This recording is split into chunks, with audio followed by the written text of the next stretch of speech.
Vamos a esperar unos minutitos más hasta que nos sentemos y arrancamos. A lo que comentó la diputada Lopilato, creo que es, o Los Penato, pero disculpen los nombres, por favor. A ver, Santilli, te callás la boca. Bueno, Entre todos tratemos de que esto avance. y no me entiendo, che, Silvia, si me quedan cosas, encantado, en otro momento las respondo. ¿Cómo están? En primer lugar, quería agradecer muchísimo a todas las personas que se fueron sumando a este canal en estas primeras semanas. El canal creció muchísimo más de lo que yo me esperaba, así que muchísimas gracias. Y si estás viendo este video, no te olvides de suscribirte, de dejar un like, de comentar, que me ayuda muchísimo. En este video voy a retomar el tema de la ley Ómnibus y esta vez voy a hablar sobre el segundo y tercer título de la ley. Son dos títulos bastante importantes y vamos a estar llegando al 30% del contenido de la ley entre el primer video que hice y este segundo. Así que bueno, comenzamos.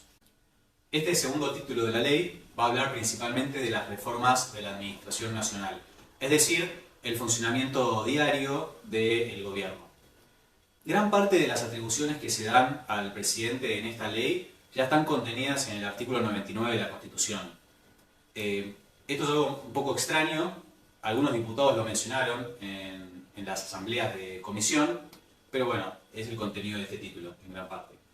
¿A qué me refiero con que son atribuciones que ya tiene el presidente? Bueno, el artículo 99 de la Constitución lo que dice es que el presidente es el encargado de toda la administración general del Estado, por lo tanto no necesitaría una ley especial para poder hacer estas cuestiones.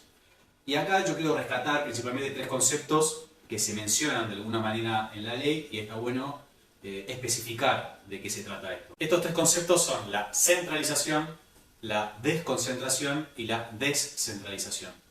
La centralización hace referencia a cuando las decisiones son tomadas por el poder central. En este caso sería el presidente, el gabinete de ministros, el jefe de gabinete.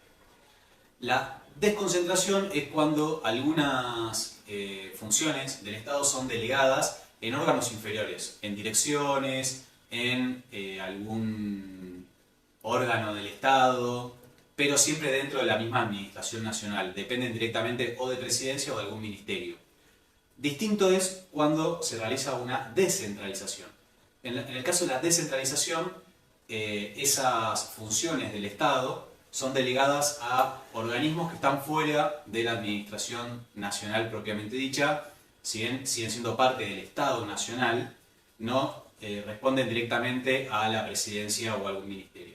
Este es el caso de, por ejemplo, las universidades públicas, AFIP, ANSES, el PAMI. Son institutos que se dicen autárquicos también, por lo tanto tienen su propia forma de autoadministrarse.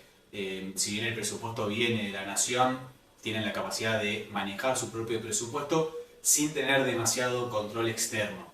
En esta ley, principalmente lo que apunta es a todas estas instituciones, a todos estos organismos descentralizados, para poder intervenirlos y poner la lupa sobre cómo es el gasto, cómo es el manejo, qué cantidad de empleados tienen, si las personas que trabajan en estos lugares cumplen o no alguna función. Bueno, poder auditar todo este tipo de órganos y poder hacerlos más eficientes, como ya vimos que es el espíritu de la ley en el primer video. En fin, como ya les dije, estas ya son atribuciones que tiene el presidente. Sería un poco redundante el hecho de dejar esto en la ley, porque ya se lo da la Constitución. El único motivo por el cual yo entiendo que lo incluyeron es para poder darle de alguna manera más fuerza, para poder limpiar todos los obstáculos jurídicos, administrativos que pueda tener el gobierno en el futuro para poder hacer esta suerte de limpieza. Otra cuestión también para destacar es qué va a pasar con aquellos empleados a los cuales sus organismos dejen de existir, de funcionar o que por algún motivo ya no tengan funciones asignadas. En ese caso pasan a disponibilidad.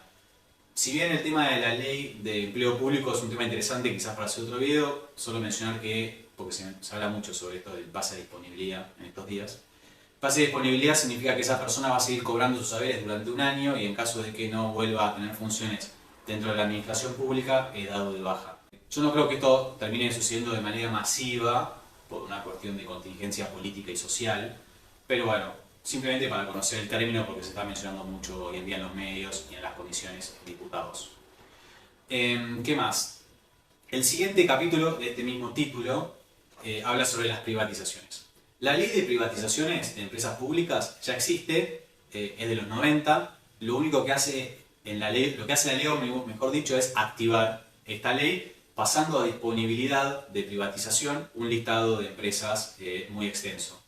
Dentro de ellas está YPF, que parece que es una de las cartas de negociación, el hecho de sacar a YPF de este listado para que no sea posible, digamos, privatizarla en el corto plazo. En el futuro, si el gobierno quisiera privatizar YPF y no termina estando incluido en esta ley, lo que deberían hacer es llevarlo al Congreso para ser votado, para que primero pueda pasar a estar disponible para privatización y luego que empiece el proceso de privatización propiamente dicho. Aclaro todo esto porque la ley ómnibus no privatiza automáticamente ninguna empresa. En este segundo título sobre la reforma de la Administración Nacional, en su tercer capítulo habla sobre el tema de regulaciones. Principalmente acá lo que pretende la ley es unificar todas las regulaciones que hay sobre todos los temas para que estén en un solo lugar. Eso va a llevar algunos meses, pero la idea es que cualquier ciudadano pueda ingresar a un solo lugar y poder buscar todas las regulaciones sobre un tema y no tener que hacer una investigación engorrosa y difícil de encontrar cuando uno quiere saber cómo funciona algún mercado o alguna habilitación o alguna cuestión de la vida en general. Esto también va de la mano con la ventanilla única, que es algo que los que seguimos estos temas hemos escuchado miles de veces, que es que cualquier persona que quiera hacer un trámite en el Estado, en la Administración Pública Nacional principalmente, lo haga a través de un solo lugar. Que no tengamos que ir a una dirección para hacer una cosa, buscar en una página web para hacer otro trámite, sino que sea toda una ventanilla única que podamos en una sola web, por ejemplo, poder hacer todos los trámites, para que esto sea más sencillo. Además, la ley plantea un plan de digitalización de los trámites, que todos los trámites que tenemos que hacer los ciudadanos con el Estado Nacional sean a través de medios digitales, y por lo tanto también la ley pretende que en 2 años eliminar todo el papel de los trámites. Así que bueno, estas son otras cuestiones en las cuales en las asambleas de comisión prácticamente nadie criticó. Incluso es algo que se viene diciendo hace muchos años y que ningún gobierno logró hacer. Capítulo 4. Capítulo 4 hace reformas sobre todo sobre el síndico general de la nación. El síndico es un cargo que lo que hace es principalmente auditar y controlar los gastos y los movimientos de dinero del Estado, de la administración pública propiamente dicho. La principal reforma es que le da más poder, digamos, al síndico para poder hacer su trabajo y pone una cláusula sobre los requisitos que tiene que tener la persona que ocupa el cargo, que es ser abogado o economista y además tener más de 15 años de experiencia en este rubro, un rubro similar al del control financiero de alguna organización. Capítulo 5. Oficina Anticorrupción. Este es un organismo que existe en el Estado Nacional desde los 90, cuando estaba muy de moda hacer este tipo de organismos en todo el mundo. Al día de hoy es un organismo que nunca tiene bien determinadas cuáles son sus funciones. Hay otros organismos que también controlan la malversación de fondos y actos que podrían llamarse de corrupción. Entonces lo que hace la ley en este caso es definir 14 funciones específicas de este organismo. Y además establece que el titular del organismo anticorrupción tendrá que tener algunos requisitos, que son ser abogado o economista, tener más de 35 años y más de 10 años de experiencia en algún rubro similar de control anticorrupción. Además, esta ley establece que tanto el Poder Legislativo como el Poder Judicial y el Ministerio Público Fiscal tendrán que tener algún organismo similar a la Oficina Anticorrupción, que será organizado por estos poderes, no es que va a depender del Poder Ejecutivo, pero sí cada poder debe tener su propio organismo de control. Capítulo 6. Este capítulo modifica la ley de ética. ¿Cuál es la principal intención de este capítulo? Es alejar los recursos del Estado lo más posible de la política. Tiene 2 grandes modificaciones. Una tiene que ver con la publicidad. Hace hincapié en que la publicidad del Estado, del gobierno, no puede tener ningún tipo de relación, ni siquiera dar a entender tener algún tipo de relación con partidos políticos, figuras, candidatos, ni nada que se le parezca. Y además hace que los recursos del Estado no puedan ser utilizados en campañas políticas. Esto es algo muy común, todos sabemos que los partidos políticos, cuando son sobre todo oficialismo, se financian a través de los órganos públicos, no estamos descubriendo nada.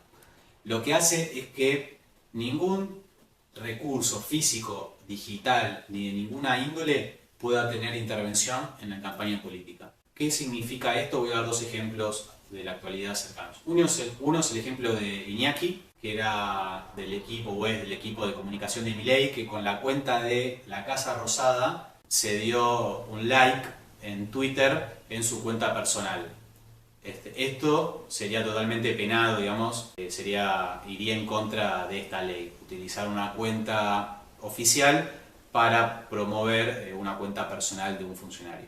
Otro ejemplo también que iría en contra de esta ley es ser ministro o cumplir algún tipo de función dentro del Estado y utilizar esa función en la campaña política. Es el caso de, por ejemplo, Massa, siendo ministro de Economía, participando durante la campaña en actos que no estén directamente relacionados con su propia cartera. Esto la ley no lo permite. Y además hace hincapié con algo que es lógico, que es de hecho un poco increíble tener que especificarlo en una ley, que es que no se puede, digamos, las personas que trabajan en el Estado no pueden hacer campaña política en su horario laboral, que no pueden usar ropa con identificación de ningún organismo público mientras hacen campaña, que no se pueden usar vehículos, y además que tampoco se pueden utilizar los inmuebles del Estado Nacional durante las campañas políticas. Es decir, un candidato no podría hacer un acto en una universidad pública, por ejemplo. No podría usar alguna biblioteca nacional o alguna oficina del Estado para hacer un acto político. Son algunas modificaciones que trae esta ley. Capítulo 7 y 8 allanan el camino a Milei para poder renegociar o rescindir los contratos vigentes del Estado Nacional. Básicamente es eso, no voy a ahondar en más detalles. El capítulo 9 es una actualización de todo el proceso legal, administrativo del Estado Nacional, básicamente. Digamos, es una reforma del derecho administrativo público. No voy a ahondar demasiado, pero son modificaciones de plazos, de procedimientos, de a quién alcanza. Esta era una ley que no se modificaba desde 1972, desde el principio de la última dictadura aproximadamente, y que requería modificaciones y sobre todo actualizaciones a los tiempos actuales. Y así llegamos al título número 3, que es el de reorganización económica, que quizás es uno de los títulos que más interesan. La realidad es que el ministro de Economía de la Nación no participó de las asambleas de comisión a las que fueron los funcionarios en el Congreso, y es por eso que para este video no pude utilizar, como sí en otros temas, las aclaraciones o el debate de comisiones en la Cámara de Diputados. Así que sepan entender si hay alguna cuestión que no tenga algún tipo de profundidad o de detalle técnico, porque no soy economista. Bien, este título empieza fuerte y al medio. En primer lugar, quita todos los aranceles a la importación de azúcar. Esto para la provincia de Tucumán es un problema gigante. Además, modifica la ley, más bien deroga directamente la ley y propone una nueva sobre la competencia de mercados. El derecho a la competencia o la potestad del Estado Nacional a cuidar la competencia en los mercados está en la Constitución, en el artículo 42. Y en el 2018, no hace mucho, hubo una ley con amplio apoyo aprobada en el Congreso sobre este tema. Hay muchas críticas en relación a este punto de la ley Ómnibus, porque ya había una ley, mejor dicho, que no funcionaba, pero que estaba muy bien planteada y lo que había que hacer es que funcione. Esto es que haya un ente específico y descentralizado del Estado Nacional, que no tenga ningún tipo de vínculo político, que tenga más libertades políticas, para poder articular y cuidar la competencia de todos los mercados. ¿Qué es la competencia de los mercados? Es que no haya grandes barreras para que uno pueda ingresar a algún tipo de actividad económica, que no haya monopolios, que tampoco se permita a alguien que tenga mucha espalda financiera poner productos a muy bajo costo durante un tiempo para destruir a su competencia y luego quedarse con todo el mercado, el famoso dumping, etc. La ley que proponen no es muy diferente a la de 2018, digamos. No es que va en contra de la ley que estaba bien, pero ya había una ley que estaba bien. También en esta parte de la reforma está el tema de la reventa de entradas, que hasta ahora estaba prohibida, ahora se permite que cualquiera pueda comprar entradas para un show deportivo o artístico o lo que sea y poder revenderlas con un tope máximo de un 5% de ganancia. Esto se tiene que hacer a través de una web específica, etcétera, pero es una de las cuestiones más polémicas o más nombradas en los medios de comunicación. También con lo que acaba esta parte de la ley Ómnibus es con una ley que cuidaba o que buscaba tener un precio único en los libros, que la competencia de las grandes cadenas de librerías contra el librero de barrio no sea tan grande y que todos tengan precios similares a los libros. Esto lo destruye. También hay gran parte de la comunidad de libreros escandalizada con esta cuestión y es un tema bastante interesante que voy a ver si puedo profundizar para próximos videos o tratar de entrevistar a alguien de la organización de libreros para que pueda comentar esta cuestión. Otras dos reformas que trae la ley Ómnibus en materia económica es que ya no habrá más aranceles, no habrá más impuestos para aquellos bienes que se compran en el exterior para consumidor final en la valija. ¿Qué significa todo esto? Hasta el día de hoy, si vos te comprabas un celular, una computadora, ropa en el exterior o alguna cuestión por el estilo, cuando pasabas por la aduana había un semáforo verde o rojo, si tocaba rojo te revisaban la valija y si superabas un monto, que creo que era de $200, tenías que pagar el 50% en impuestos del monto en el que te habías excedido. Esto se deroga, así que podés ir a comprarte un celular, una computadora o lo que sea en el exterior y traerlo, siempre y cuando sea para consumidor final, para que lo uses vos y no para comercializar, no va a haber impuestos extra a los que ya vas a haber pagado al momento de pagar tu tarjeta de crédito o lo que sea. Y la última modificación de este primer capítulo del tercer título de Regularización Económica es una serie de reformas que benefician bastante a las empresas aseguradoras, les quitan algunas restricciones que tenían, le dan bastante más libertad para llevar digamos, su negocio como quieran. Los siguientes 3 capítulos de la ley tienen 3 modificaciones importantes. La primera es que se simplifica mucho todo el tema de asociaciones, el hecho de conformar una sociedad anónima, de responsabilidad limitada u otro tipo de sociedades, se hace un poco más fácil. Hay algunas críticas en consideración a esto por temas de corrupción, no lavado de dinero, pero la realidad es que tanto como el jefe de gabinete ni el ministro de Economía, que es quien lleva adelante este título, fueron a debatir o a responder preguntas a la Cámara de Diputados, no puedo tener demasiadas precisiones sobre este tema y es una parte bastante amplia y técnica. Pero bueno, saber que un poco el espíritu de la ley es ese, que quien quiera conformar una sociedad anónima o cualquier tipo de sociedad lo puede hacer de manera más ágil, más fácil, más económica. Otra modificación muy importante de la ley, muy discutida, es la suspensión de la fórmula de actualización de los saberes de jubilados y pensionados. Hay un consenso muy amplio en la Cámara de Diputados, tanto de la oposición como del oficialismo o de los semi-oposición y semi-oficialismo, de que la fórmula no sirve, de que pierde ampliamente contra la inflación y que hoy los saberes de jubilados y pensionados son de miseria. Sin embargo, el hecho de que se suspenda la fórmula lo que significa es que la actualización va a depender discrecionalmente del gobierno nacional. Esto no podemos saber nunca si va a ser para mejor o para peor de la fórmula actual porque simplemente depende de las modificaciones discrecionales, como dije, que haga el gobierno nacional. El hecho de que haya una fórmula y que esta fórmula tenga componentes objetivos para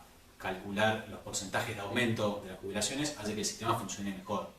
El problema es que con la macroeconomía tan desestabilizada y con la hiperinflación o la superinflación que tenemos hoy en día, es muy difícil encontrar una fórmula que no haga perder a todas estas personas contra los aumentos. Además, este capítulo de organización económica pretende un blanqueo, una moratoria y una ayuda para blanquear trabajadores. ¿Qué es el blanqueo? Personas que tienen dinero no declarado o bienes o títulos o casi lo que sea, que no lo tienen declarado, el Estado les hace una oferta para que declaren ese dinero y pasen a tributar. ¿Por qué esa gente no lo hace? Porque hoy tiene que tributar muchísimo dinero o tiene que dar explicaciones que quizás son difíciles de dar, de cómo consiguió ese dinero o lo que sea.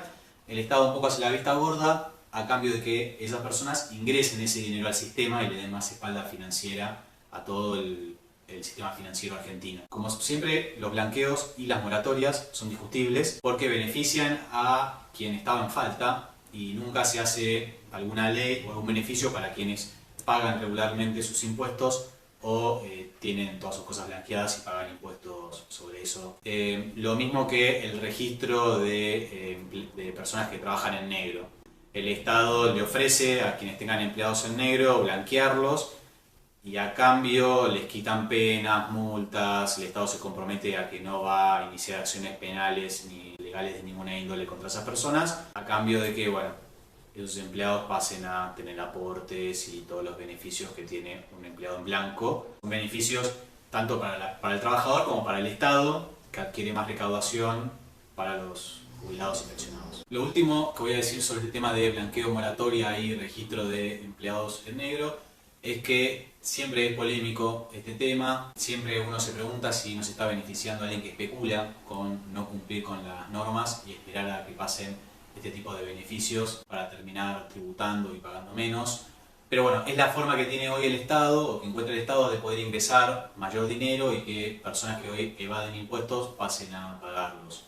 Pero siempre es un tema ampliamente discutible. Lo último que voy a decir sobre este capítulo, y voy a dejar todo el tema de energías y combustibles para el próximo video, es el tema de la pesca, que es un tema también muy hablado y comentado en los medios de comunicación, que afecta a varias provincias, principalmente porque, si de aprobarse la ley tal como está, cualquier buque de cualquier bandera con empleados de cualquier nacionalidad podrían venir a pescar al mar argentino sin demasiadas restricciones, más que dar aviso, pero el Estado argentino ya no tendría más que darles permisos. Esto hay que aclararlo. Siempre toda pesca que se hace en territorio argentino con esta ley o sin esta ley tiene una cuota. Cada empresa, cada buque que viene a pescar tiene una cuota determinada de pesca, no es que puede pescar todo lo que quiera.